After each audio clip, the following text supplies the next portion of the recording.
Welcome to The Stacks, a podcast about books and the people who read them. I'm your host, Tracy Thomas, and our guest today is Rebecca Carroll. Rebecca is a writer, cultural critic, creative consultant, editor-at-large, and podcaster.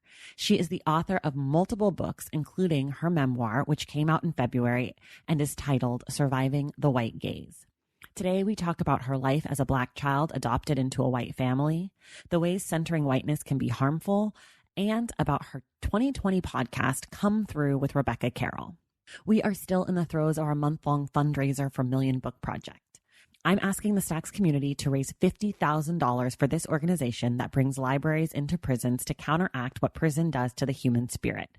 Click the link in the show notes to contribute what you can. And please note, Million Book Project is run through Yale Law School, and that is where you'll be redirected to make your donation. The Stacks Book Club pick for April is The Tradition by Jericho Brown. We will discuss this poetry collection in detail with Reginald Dwayne Betts on Wednesday, April 28th. I'd like to give a shout out to the newest members of the Stacks Pack over on Patreon. If you'd like to join these fine people, please head to patreon.com/thestacks to earn inside access to this show, like our virtual book club and discounts on merch, and know that you're helping to make every single episode of this podcast possible. Thank you to Janelle Rucker, Anastasia Kim, Bree Shaw, Lee Siller, T. Charisse McCall, Caitlin Reeder, Anna McCauley, Blair Mann, Sharestha Garg, and Justin Crosby. Thank you so much for your support of this podcast. Now it's time for my conversation with Rebecca Carroll. All right, everybody, I am so excited. I am here today with Rebecca Carroll, who is the author of many books, but her most recent book, which we're going to talk about today, is Surviving the White Gaze. Rebecca, welcome to the Stacks. Oh, thank you. I'm delighted to be here. I'm just so excited to have you. We'll dive right in because I have a bazillion questions for you. So in about 30 seconds or so, can you distill this book down for our readers?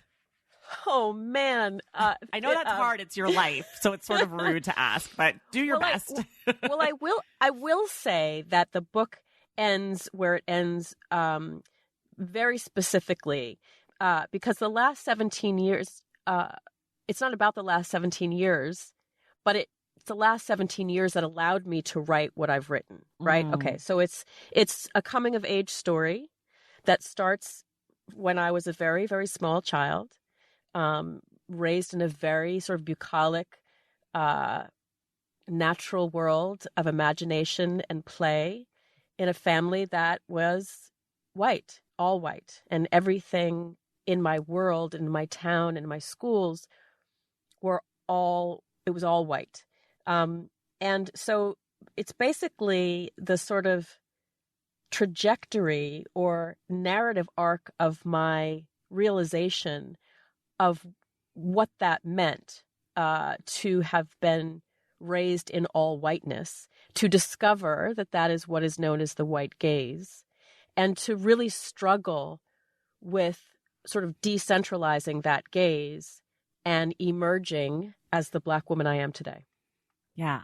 Okay. I want to talk about the title first. I kind of want to get that out of the way, sort of, because Sure. I think that I'm curious how and why you picked the title for the book.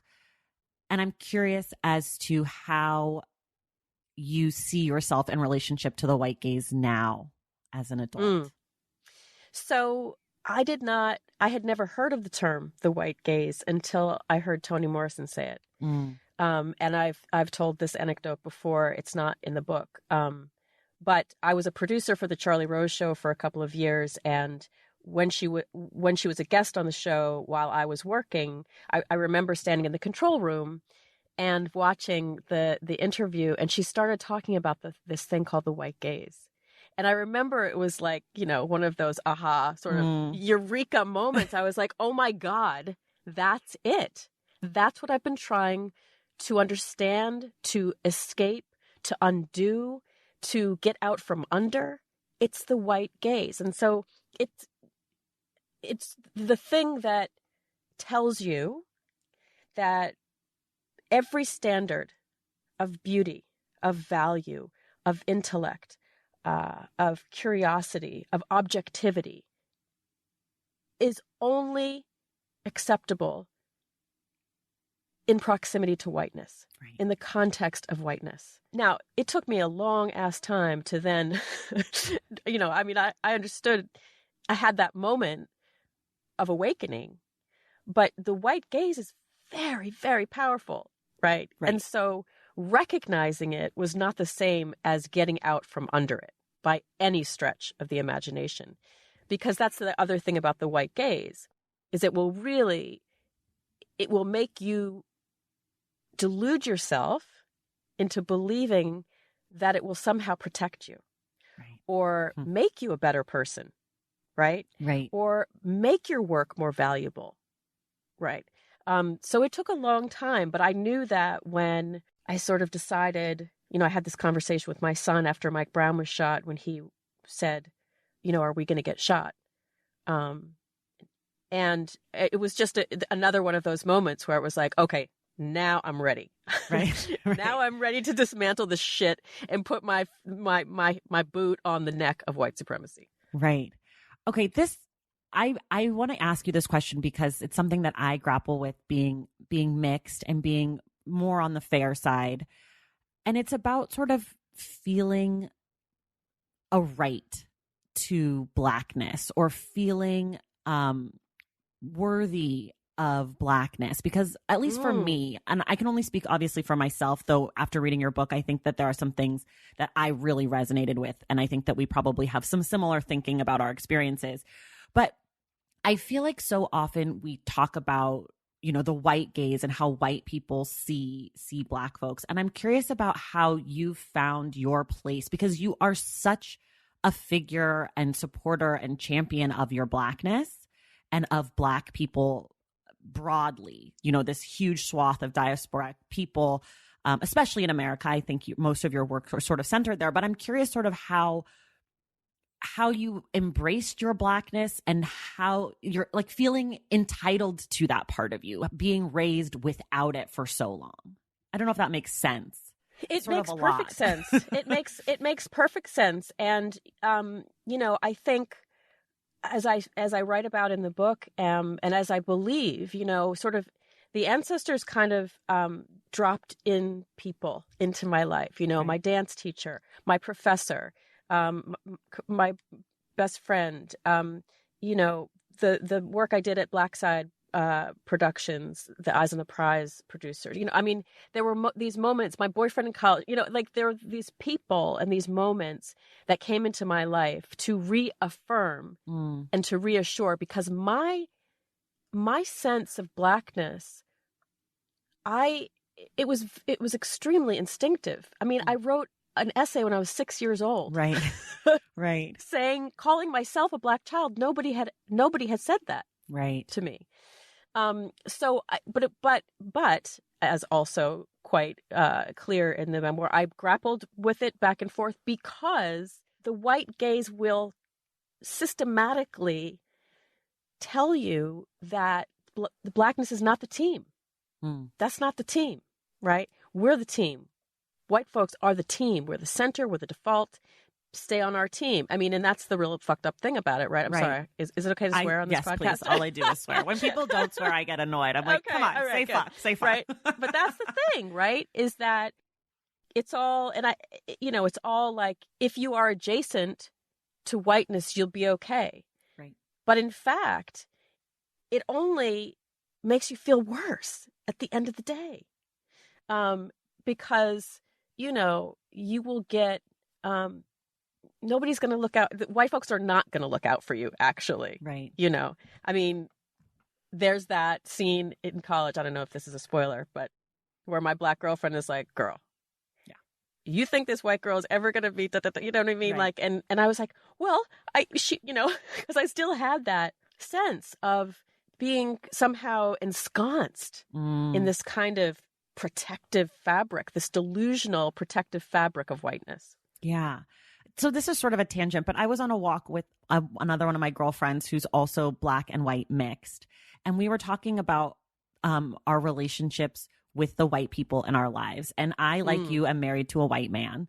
And some of my closest, as white people love to say, some of my closest friends are white, And I wonder, like, writing this book and dealing with the things that you were dealing with and working through, and it's very clear in the writing of this book that you are working through these things, that these feel like kind of fluid thoughts that I'm sure if you rewrote this memoir in 10 years, you'd have different outlooks on some of the parts of your life. And so we were talking about support groups for Black people who have close white family and friends.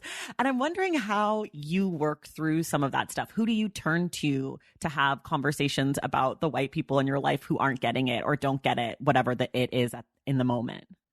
Do you know, and I think that this is probably because I'm a bit older than you, I don't do that anymore, right? So in writing this book, and just in the past 6 or 7 years, I made a very clear break from white folks who could not come with me, who could not evolve properly, who needed to be explained things, and who required an emotional labor from me that I didn't want to do anymore. So, luckily, and again, I write about this in the book. Luckily, I married somebody who gets it already, literally gets it, because he is thoroughly ensconced. This is what he does. He's a sociology professor who writes about history and race and class and all of these things, and who is fully on board raising our child as a Black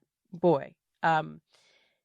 So I don't actually turn to anybody anymore. If anything, it's more, if something happens and I need like a Black girlfriend, I find myself doing that more than, right? Like, cause I didn't have that growing up. And so, we don't spend Thanksgiving anywhere now, but we spend Thanksgivings with my girlfriend and her son in Philadelphia and her extended family. And so I'm very conscious of having a lot of Black folks in community. But I don't worry anymore about the white folks in my life who don't get it. And that I think came through writing this book very much.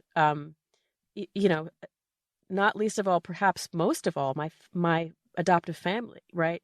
I wrote this book thinking, perhaps naively, that I would be as truthful and compassionate as I could be as a way to let them know what my experience was. Like, wouldn't you be curious?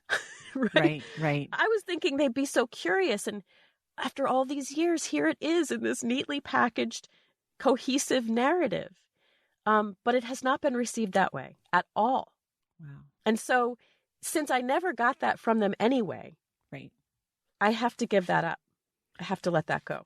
Do you think that you're thinking that it would be received one way and it not being received that way? Do you think that says more about you or more about them? What a great question. I think it says maybe equal parts about us both, right? Which is that they can't unthink the way they've been thinking for however many years. And I, as somebody who firmly believes in evolution, certainly intellectual evolution, I can't imagine not wanting to grow your brain. Right. Yeah. Especially when it's about somebody who's in your family. Right. And in the landscape of America right now. Right. I want to talk about the landscape of America right now, but I'm going to save that for later because I want to talk about your podcast also. I think I listened to it after I finished the book, and it enhanced the book so much for me in a lot of ways. I felt like I learned about you.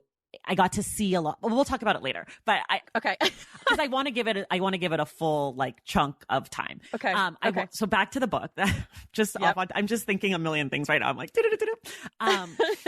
I want to know. So when you write memoir, I don't write, but I'm assuming when you write memoir, there's a period of I should write this memoir. And then there's a period of holy shit, I'm terrified. This is my nightmare. Oh my God, I can never write any of this down. Like you write 5 sentences and then you're like, I can never say this about my mom. I could never, like there's all these things. And then eventually you figure out, okay, there is a way to do this and I'm going to do it and I know that you get to that point eventually because I'm holding your book right here. So I want to know how long it took you to write this book and what the difference was between deciding to write the book and actually figuring out how to tell your story. Yeah, that part. So there were a couple of other times in my life that I thought I might try memoir writing. One was in my late 20s. And I even wrote a proposal, and it just was so wooden and so contrived. And I could feel myself forcing myself to write this story where I just wasn't ready. I also had to disabuse myself of the notion that I needed to be or sound like Toni Morrison or Alice Walker, right? Or Maya Angelou with every sentence I wrote. And then, probably 10 years ago, I thought, well, maybe this is a good time. I was sort of in between work and I was thinking about, and so instead I did, I've collaged my whole life. And so I did like this visual memoir, and that was kind of an interesting process. But so again, when Mike Brown was murdered in Ferguson, that really cracked something open for me. And I was a columnist at The Guardian at the time, and I just started sort of firing off these kind of essays filled with rage and anger. And I knew as a black mother of a black child that I couldn't be so nonchalant as the people who had been the models, the role models for me, right? Parents, right. Parents. Right. And so that's when I started feeling like these op-eds and essays and pieces that I was writing was sort of practice for a memoir, because I was mining different parts of my experiences and feeling the things that were the most powerful and spoke directly to my experience. So then I worked exceedingly hard and long on a proposal with my amazing literary agent, Maria Massey. And it was sort of rage-filled and very clear. The publishers and editors that we brought it to likened it to Roxane Gay's Hunger. Like we heard that every single time. Okay. And it was that kind of like direct. So then when we got we sold the proposal, then I sat down and was like, oh, fuck. I have no idea how to do this, because it's not just journal entries. Right. It's not just, piecing together memories. There's a real skill. It's a real craft to memoir writing. So I wrote a very, very shitty first draft. And then I realized that what I would have to do is figure out the anecdotes and the experiences that spoke directly to this notion of surviving the white gaze. And it ended up being much more narrative and much less polemic. I wasn't ever going to try to have it be polemic, but it just, for example, I wanted to start with the scene of meeting my birth father, because I wanted it to be for Black folks, like that. When in fact it wouldn't have made sense to start there, because he didn't come into my life until I had even like whispers of a sense of Blackness, right? Right. And I knew that when I stumbled on the idea of starting with The Hill, which was as every bit idyllic as it sounds, as I hope that comes across. But I knew I had to start there, because you had to see what the white gaze actually looks like when you make a very specific choice. Right. To live in a certain environment devoid of race. Right. And that's sort of, one of the things that comes up a lot in this book, and that I feel like since we've had, this racial reckoning or whatever people call this past year, since the murders of George Floyd and Breonna Taylor's, and of course many others, but that I think that impetus is this idea of like color blindness or not seeing color. And I think, your family had that idea that they could remove your Blackness from the world to treat you equally or something. They had an idea that they were seeing you as a person and not a Black person, and that was somehow good or valuable. And I'm wondering, because there's this line in the book where you talk about the myth of colorblindness being a cruelty. And and I'd never heard it described that way. And I wonder if you would just kind of expound on that for people, because since this is your idea. because what it is saying is that I will only see you as valuable if I see you without something that is so integral to who you are. Mm-hmm. And they're making that decision on my part, on my behalf. How dare you? How dare you tell me that I am a better person, a more appealing person, a more human person without my Blackness? Right. How dare you? And I do think that that's cruel. And it's a trick, and it's a distraction, and it's a tool of white supremacy. And anything that sort of seeks to devalue Blackness, or, you know, the origin of my Blackness and the richness of my Blackness is cruel. Yeah. What do you think that your younger self would say to you now? on matters of what? I don't know. Just I had a lot to say when I was a little girl. Yeah. I feel like the way that I got to know you as a child and a young woman and a young person in this book versus what I know about you now and your career and since the end of the book, sort of, I just am wondering what little Rebecca would think of you, or what you think she would think of you. I love that. I think little Rebecca would be very much like, I really like your scarf. The fashionista. Right. Exactly. And, you know, like the middle school Rebecca would be really curious, but a little bit ashamed to be curious. I mean, that's how I felt about my dance teacher, my ballet teacher. I was so drawn to her, and then I felt badly about it. In the same way with the break dancers, it's like, you know, this push and pull, knowing that showing any kind of allegiance or appeal or, you know, solidarity or whatnot would make me less in the eyes of my white peers. High school, I mean, what a mess. But I think that, you know, not to compare myself to Angela Davis, but there is that scene in college when I saw her, we're sitting at this bruncheon and just being like, she knows what she's doing. She's free. She's free. She's Black. She's a woman. She's smart. She's intellectually free. And I wanted to get there. And I think that I'm there. And I think that my teen college age Rebecca would recognize that in me today. That's so nice. That's so nice. That must feel nice to feel like you are living proof of what you maybe had imagined. Yeah. Well, yes, and I maintain that this book is not just about surviving; it's about becoming. Right? It's about becoming. Right. Speaking of little Rebecca, how did you pick which picture was going to go on the cover of the book? You know what? I posted that on Instagram, and my editor, who follows me on Simon & Schuster, said, that's the cover. Oh, easy. So that's done. Yes.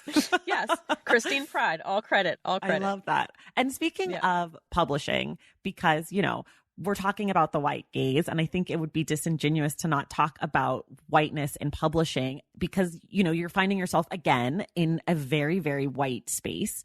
And I'm pretty sure your editor is Black. Mm-hmm. Yeah. Mm-hmm. Okay. I thought so.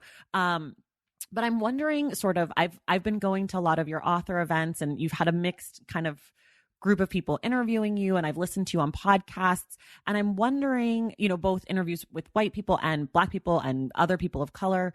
And so I'm wondering how you found discussing this book and discussing your experience into the world of literature and publishing and all of that. I have had a very good experience, I will say. And what I hope is that, and I hope that this comes across in the folks that I have chosen to be in conversation with, is that there are many threads in this book, to the point where I was worried that it might be, distracting or, like digressive or, Sure. or what. As life is. Life is. But so what I have assembled in terms of the virtual tour and conversation partners is people who can find a thread that resonates. And I think that Christine saw that there was a sort of a universality, but there were also individual pressure points, to connect to.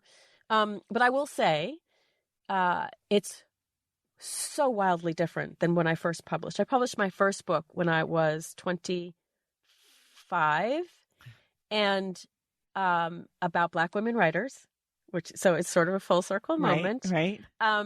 But at the time, it was 1994, and it was the first time that 3 Black women writers had been on the New York Times bestseller list. Now, you jump forward to today, it looks a lot different. Not the actual acquiring editors and publishers and the sort of culture of publishing, but the writers and the voices that are being amplified is a lot different. I had white editors early on who would say things about, some of these interviews that I did with Black women, that it was kind of depressing, or she sounded too angry, or, she's not really saying anything. She really is that. I don't think she sounds that smart. Like young white editors saying this kind of thing to me, a young Black writer, of course, and thinking like, not really knowing how to navigate that. I mean, obviously today, if a white editor said that to me, it would be a very different story. Right. But I do feel in terms of publishing, just because I've got so many people who are writing and publishing brilliant books and talking about our experiences, and it does feel like it's breaking open a little bit, and that there has been a kind of, if not a whole changing of the guard, a kind of a willingness to look at the canon differently. Okay, let's take a quick break and then we'll be right back. Valentine's Day is upon us, and I've got love on the brain. Love for books, duh, of course. Hello. Did you forget what podcast you're listening to? I love bringing you all great reads, exclusive author interviews, and behind the scenes book gossip. But I can only do that with your support over on Patreon and Substack. Our Stacks Patreon community, also known as the Stacks Pack, is where you can go for book club meetups, a private, very active Discord, and a year-long mega reading challenge to help you achieve all your reading goals. Plus, you also get that monthly bonus episode. Now, over on the Substack, you can subscribe to my newsletter, Unstacked, where I keep the book conversations going. I also give you a healthy dose of sports and pop culture, definitely some hot takes happening over there. And again, that bonus episode. If you don't have a few dollars to spare, don't worry. There are free options on the Substack and the Patreon to get you a little extra Stacks magic. Making this podcast is a total team effort, and by supporting my Patreon and my Substack, you allow me to support my amazing team that makes the show possible every single week. So if you or your friends are looking to meet other book lovers and support this indie podcast, come hang out with me on Patreon, Substack, or both. I would love to have you. And since we're talking about love, you can gift subscriptions to the Patreon and the Substack for that special reader in your life. For the Stacks Pack, head to patreon.com/thestacks. And for the newsletter, head to tracythomas.substack.com. And also, there are links to both in the show notes. Okay, see you in the Stacks. Okay, I want to talk a little bit about your process as a writer. So one of my favorite questions that I always ask folks is, how do you like to write? Where are you? What time of day is it? How often are you writing? Do you listen to music? Very important. Do you have snacks or beverages? Kind of set the scene. So I'm not one of those writers who absolutely insists that I write for a certain amount of time. And whether I have anything to say or not. Okay. Like the worst thing for me is to try to force something. And I, I learned that, I think, again, when I was a columnist and I was writing columns twice monthly, like, what if you don't have anything to say? Like, it's really hard to be a regular columnist, opinion columnist, but that was great practice. But so the setup is I'm a runner. And so generally get up and read and, go for a run. And that's when stuff starts to coagulate. Okay. And all I need is a sentence or a phrase or, just a few words, and then I can build on that. And if nothing comes during my run, then I don't write. Okay. I read. Okay. Or look at photographs or journal entries. I spend a lot of time going over journals. I have 100 journals, Wow. So yeah, snacks and beverages. I love a Twizzler. Ooh, I do. I love a Twizzler. And water, lots of water. What was the other question? That's it. Music. Music. No music. No music. No music. No music. But also I'm very good at writing amid chaos. We live in a small Brooklyn apartment. And I have a teenager, and there's, the guy, both my husband and son really love sports. And so I write in the kitchen. Okay. That's the kitchen table is my office. And the TV is not too far. And so, like depending upon whatever the season is, sometimes I'm writing through, an NBA game or an NFL game or whatever it is. But again, if I know what I'm building on, then I'm pretty focused. Okay.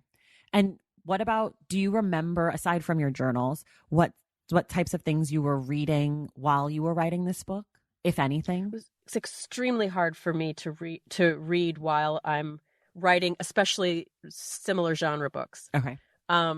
So before I got like really into it, when I was still writing the shitty first draft, I was rereading Hunger, Roxanne's work. I reread Glass Castle by Jeanette. Yeah, W. We'll get it right. We'll put it in post. Don't worry, it's in the show notes. It's in the show notes. Yeah. I read Educated. Okay. And then I just felt like, what are you doing? This is not. You don't have to write it according to any particular template. Right. And so then I went and sort of reread The Bluest Eye, which had such a crazy impact on me. And despite having thought, being presumptuous enough to think earlier on in my writing career that I could in some way emulate Toni Morrison, in rereading The Bluest Eye, I realized that The Bluest Eye is a coming-of-age story in a very devastating way. She didn't make it, but I did. Right. I did. And that was a real moment for me to sort of I can tell this story like a story and have it have a narrative arc and have me survive at the end. Do you, let's talk about some of your other careers. I want to talk about the podcast, Come Through with Rebecca Carroll, which was last year, 2020. I'm like, when was it? It was last year, 2020, a very crucial year in America, I think is part of your like intro tagline. Yeah. Pivotal. That's right. And it was on WNYC where you used to work, and basically you interviewed all sorts of people talking about race in America. And what ended up being so interesting about the podcast, aside from as someone who, like I said, read the book first and then went through and listened to everything. So I sort of got to see what you were working through and how you were thinking through things that were connected to the book, and hear it. Like, I was like, oh, okay. But what ended up being so interesting about this podcast is that it started before the summer and the events of the summer. And you were talking about the things that I think many Black people, myself included, have been talking about for a very long time. And I'm wondering sort of what that experience was like, how far in advance you recorded the episodes, sort of how it played out for you talking about race for so much of your life, right? And then all of a sudden people deciding that you're so of the moment, so timely, you know, like, oh, Rebecca Carroll, she talks about race. She's right. on the moment. So I'm wondering sort of what that was like for you as someone who's dedicated your whole life basically to this. Right. So let's first identify the people who are saying you're White so people. of the moment, right? White people. And again, and you know, attribute this to getting older and wiser, and really having my fucks go the way of the wind, you know. But I just see it as an opportunity to further amplify and to further build and to further enhance what I've been doing my whole life. And so if there's a crack in the window and I can push it open, you know, further open, I'm going to do that.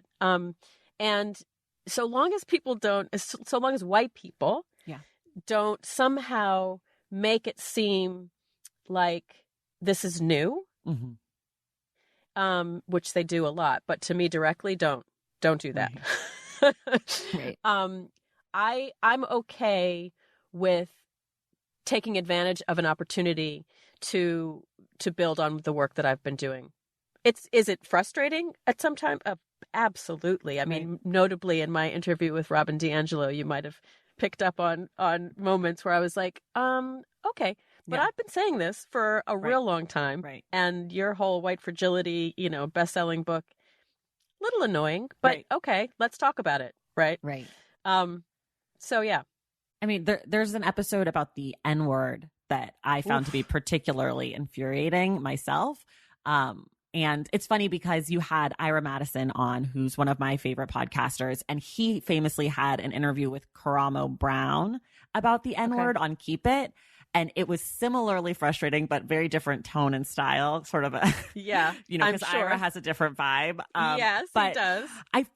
What I found so great about the podcast is that while I'm assuming with WNYC, there's an assumption that there will be a certain amount of white listeners. I felt like the show does a really great job of not catering to that audience. And so I felt like I could really negotiate some of the things that you all were talking about as a Black woman without feeling like it was so rudimentary. And that's what I really appreciated about the podcast. I'm wondering how difficult that was to do, if it was difficult, if you had pushback at all, sort of. I guess I'm asking you how you keep it so real. So what's interesting about that, and I think really, really important to make clear, you know, is that oftentimes, and significantly in this sort of racial reckoning moment, it's like the folks who need to hear this the most are the white liberals who think that they know everything already, right? Yes. So WNYC is public media, public radio. Public radio is a bastion of white liberalness. Right. So it wasn't that there was this kind of pushback of, you know, well, I don't think that you can say that. You know, it was much more like, could you maybe make that a little bit clearer? Right. To which I would say, no, you're listening. If you don't understand something, there are myriad ways that you can learn. Like, that's the point of learning, isn't it? And that's the whole idea of who we are and how we evolve. And it's also what Black folks have been doing our whole fucking lives. Right? Reading something, seeing something, not understanding, and then sort of trying to figure out, what does it mean? Right. And not just white things also. I think one of the things that I have realized in the last few months, but also yesterday I was reading something and it was talking about this specific moment. I was reading Marlon Peterson's new book called Bird Uncaged, and he talks about the Crown Heights riots. And I was like, I don't know this piece of history. And I Googled it. And it was a quick moment. And then, I turned to my husband and I was like, do you know this? And then he was like, no, we do know this because remember the mayor didn't call the police. And I was like, oh my God, we do know this. But I think that there's this assumption that I think Black people talk about a lot. Like, I was forced to read The Great Gatsby, or I was forced to listen to, Frank Sinatra or whatever. And so I was forced to learn about white things. But I think in addition to that, we also missed out on learning a bunch of our history, and we had to be the ones to go and Google it ourselves. So that is exactly the point, right? Which again is about the white gaze, which is saying it's more important that you make sure you learn about these white things, less important that you don't learn about these Black things. I mean, it's so clear, and yet when you think about it in those sort of succinct terms, it's sort of like, wow. Right. And this is, I think about this often with my parents, and who are very good people, but who decided that it was okay to live in a town where potentially they will go from cradle to grave without seeing a Black person. Right. For white people to admit to that or to make that choice is fucked up. But for white people who have a Black child to make that choice is like, I mean, when you think about it, it's wild. Yeah. And also that there's a justification process behind it. It's like, and I think in your father's case, it had to do with being in the environment. But I think, in some white people's case, it's school district, or it's close to my job, or whatever that looks like. And it's somehow convenient that it's close to your job, but also, on the other side of your job, there's a bunch of Black people, like just as close. Right. Yeah. I mean, so back to the podcast a little bit. The other thing is that the podcast is stacked with so many incredible guests. I mentioned Ira Madison, Gabrielle Union's on the show. I want to know how you approach interviews. And this might be more of a really specific thing that I'm interested in as someone who interviews, but I have this opportunity to talk to a legend about interviewing. So I want to know what your approach is, because you also talk in the book about how you fine-tuned your interviewing as you were writing your book. So I want to kind of know what goes into your process when you're asking the questions. I love that you asked it, and I was also simultaneously thinking what a great interviewer you are. You're very, very fluid and very buoyant, and I always just lead with curiosity, which is one of the reasons why I find it so tragic when people aren't curious. About whatever it is, but how else do we become?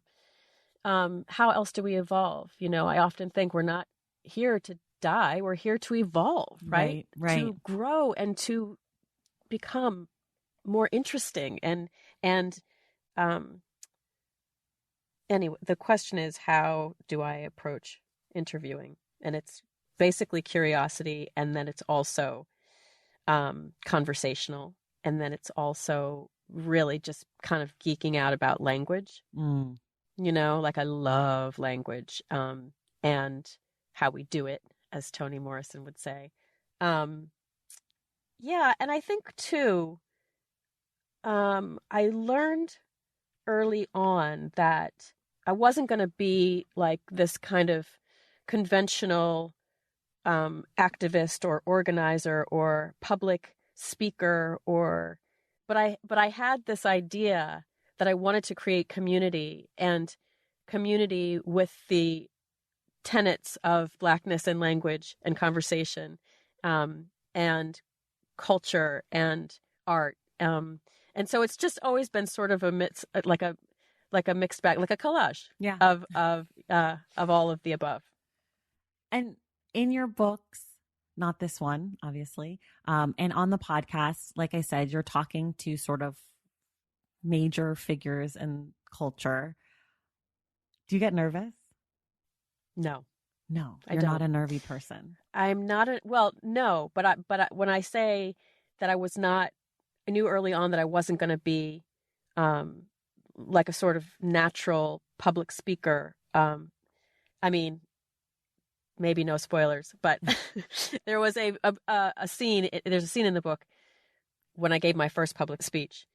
And my birth mother was very critical of it. And it's not like I didn't know I sounded nervous. Right. But that that she was so openly critical about it, and that it was about that I was articulating my Blackness and my experience at this school. And so I remember internalizing that, her comments and her criticism, but also like pushing back on it, thinking, well, I don't have to be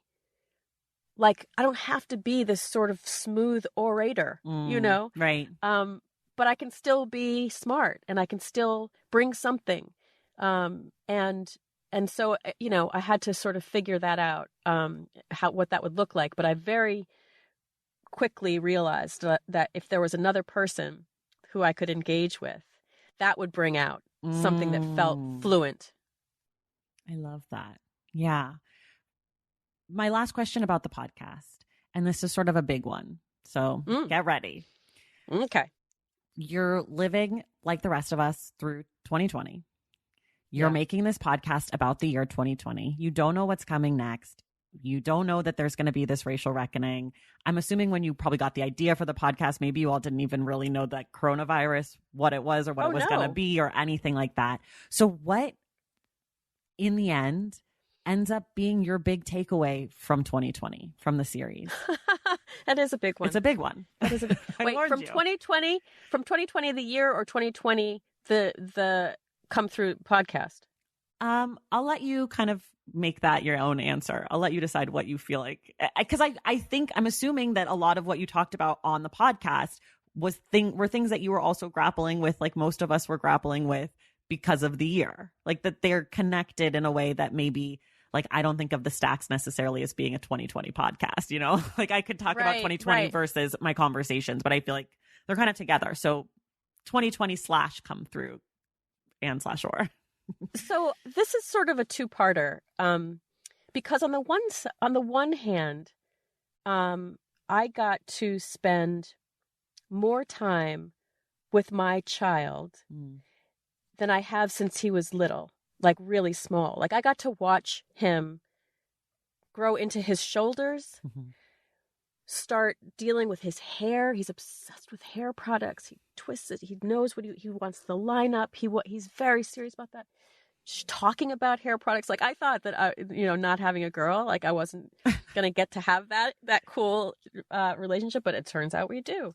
But the point is that I got to watch him grow in real time.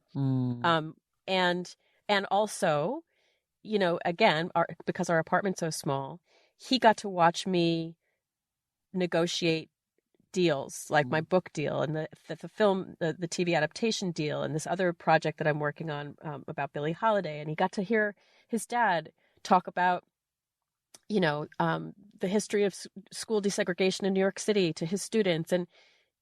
And so there is a part of me that feels like 2020, for all of its death and violence and political, like, outrage, we here created something that was filled with growth, real growth, in spite of the kind of atrophy that was going on outside in the world. Right. Then on the other hand, and then there's also feeling like my son is safe, right? Because he's with us and not going out into that treacherous terrain for young Black men, Black boys especially. But then I guess I think it's just such an outrageous, just the whole 4 years with Trump was just so outrageous. And then also such a strange time to receive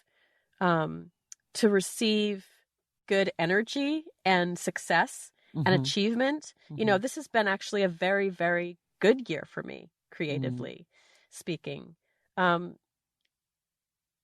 in terms of race and the racial climate and racial reckoning, it's so much a part of what I do all the time. And my goal is for people to also have it be that, for people to be conversant, so that we don't have to reflect on 2020 like it was one long Black History Month. Right. Right. So I'm feel grateful to have come out of 2020 with my health and my son and my husband's health and our immediate families, and having produced something that I'm extremely proud of, both in the podcast and the book, and just to be able to keep it pushing. Yeah. Yeah. Okay. This is another very important question, less difficult, which is, what is the word you can never spell correctly on the first try? Oh, I love that. Oh, it's so good. Aioli. I don't even know that word.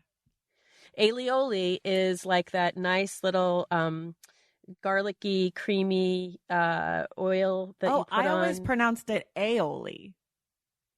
Oh, like to see, dip that's why French I spell fry? it wrong. I was going to say, that's why I feel I like spell it wrong, because it's aioli, not alioli, right? I was like, what's an aioli? And I always think, right? And I always think that it's AILIOLI, but it's a. I also don't know how to spell aioli, but AILOLI.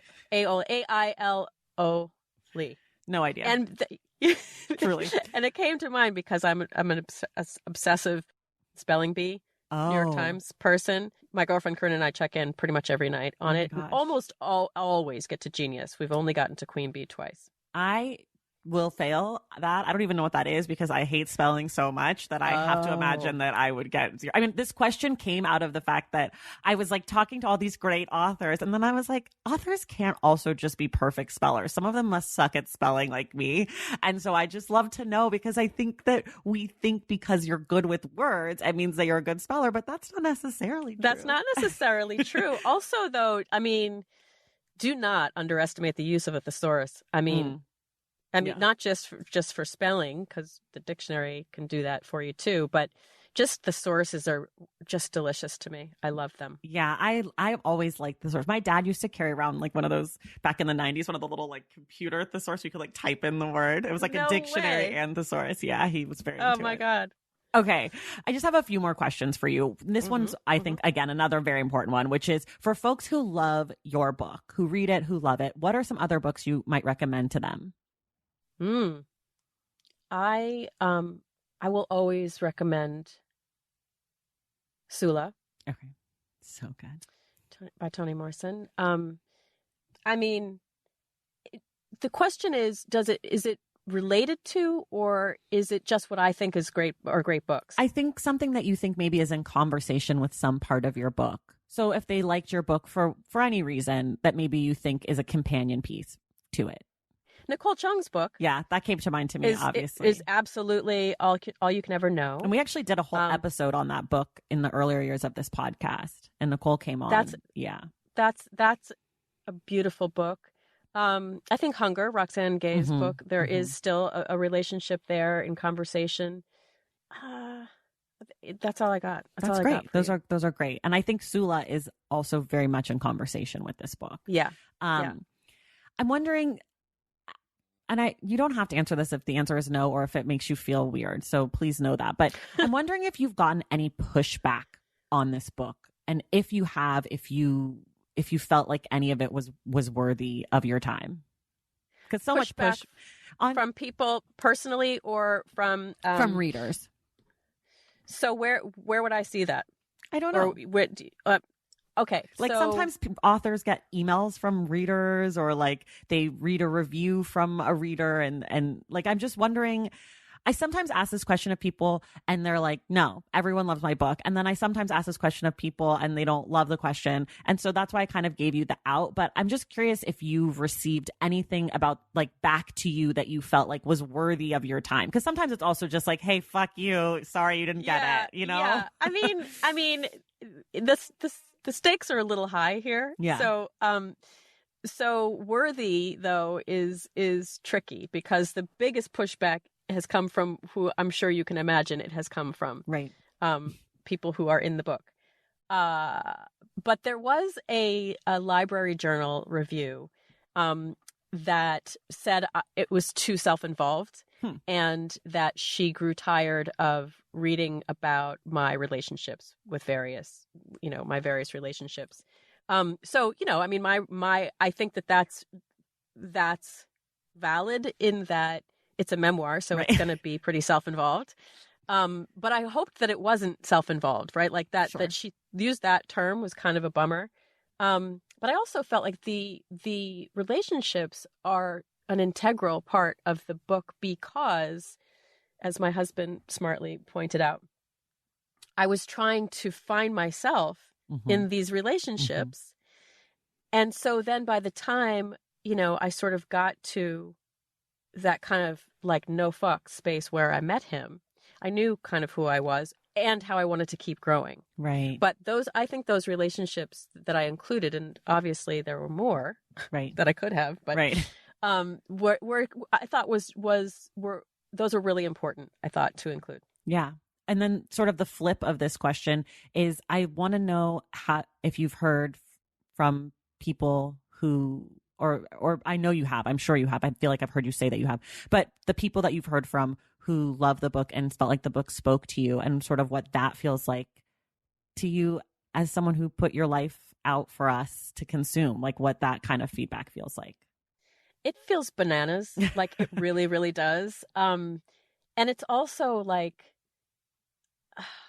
it feels what I really, really wanted more than anything was for the writing to hold up to the story. Because I know it's an interesting story. I've been talking about it and living it my whole life. Right.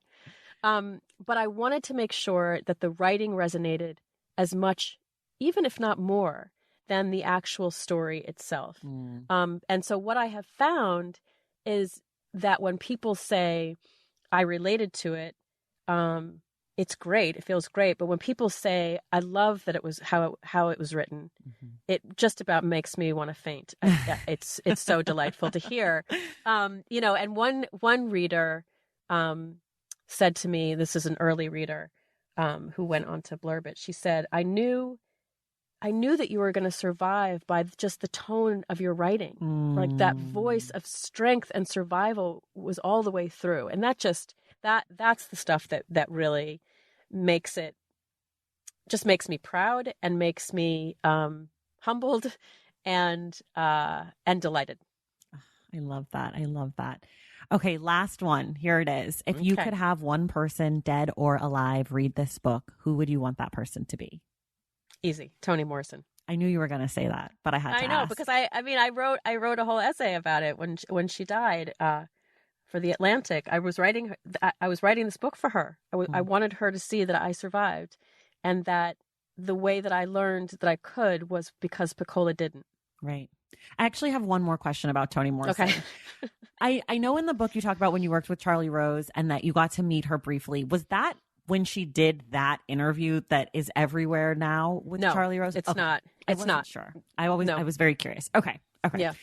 Well, everyone, this has been so great talking with Rebecca Carroll, author of Surviving the White Gaze. The book is out in the world now. You can get it wherever you get your books. Rebecca, thank you so much for being here. Thank you so much for having me, Tracy. I loved it. And everybody else, we will see you in the stacks. Thank you all so much for listening, and thank you to Rebecca for being my guest. Thank you also to Ann Tate Pierce and Chanice Bass for helping to coordinate this interview. Please consider making a donation to the Million Book Project through the link in the show notes. Help us hit our goal of $50,000 towards getting books into prisons nationwide. Our April book club pick is The Tradition by Jericho Brown. We will discuss this book with Reginald Dwayne Betts on Wednesday, April 28th. Make sure you're subscribed to The Stacks wherever you listen to your podcasts. And if you're listening through Apple Podcasts, please take a moment to leave us a rating and a review. For more from The Stacks, follow us on social media at The Stacks Pod on Instagram and at The Stacks Pod _ on Twitter. And check out our website, thestackspodcast.com. Sebastian Alcala is our sound editor and producer. Our graphic designer is Robin McCrite, and our theme music is from Tegirigis. The Stacks is created and produced by me, Tracy Thomas.